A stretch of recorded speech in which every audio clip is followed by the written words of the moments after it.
Gibase sa aktual nga mga panghitabo nga nahisulat diha sa basahon ni Mormon, lain nga tugo ni Hesukristo.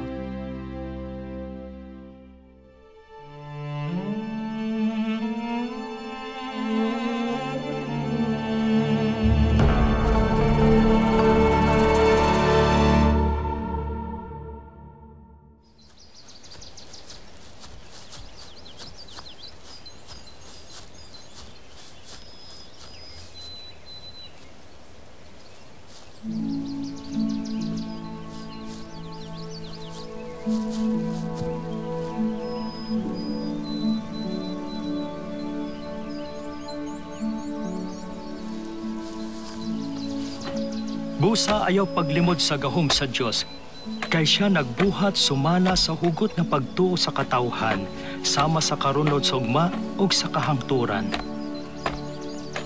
Ug ang Dios mo pakita nga anha kaninyo, nga kana diin ako misulat tinuod. Duol kang Kristo, paghingpit diha kaniya, ug ilimod ang inyong mga kaugalingon sa tanan nga dili Dios nun, ug mohigugma sa Dios nga tibuok ninyo mga gahom, hunahuna ug kusog, nga pinaagi sa iyang grasya kamo mahingpit kang Kristo. Busa, kini nga basahon usa sa minupo nga asoy sa talaan sa katawhan ni Nephi, ug ingon man sa mga Lamanite, gisulat ngadto sa mga Lamanite kinsa mga salin sa balay ni Israel. Ug usab ngadto sa Hudeyo ug Hintil, gisulat pinaagi sa sugo ug usab sa espiritu sa pagpanagna ug sa pagpadayag.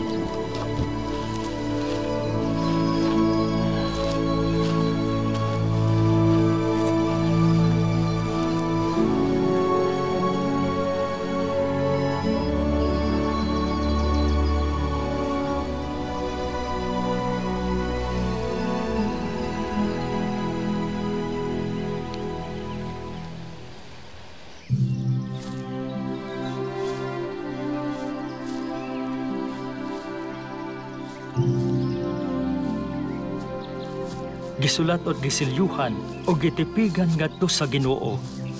Muto nga pinaagi sa gasa ug gahom sa Dios sa tukmang higayon pinaagi sa Hintil.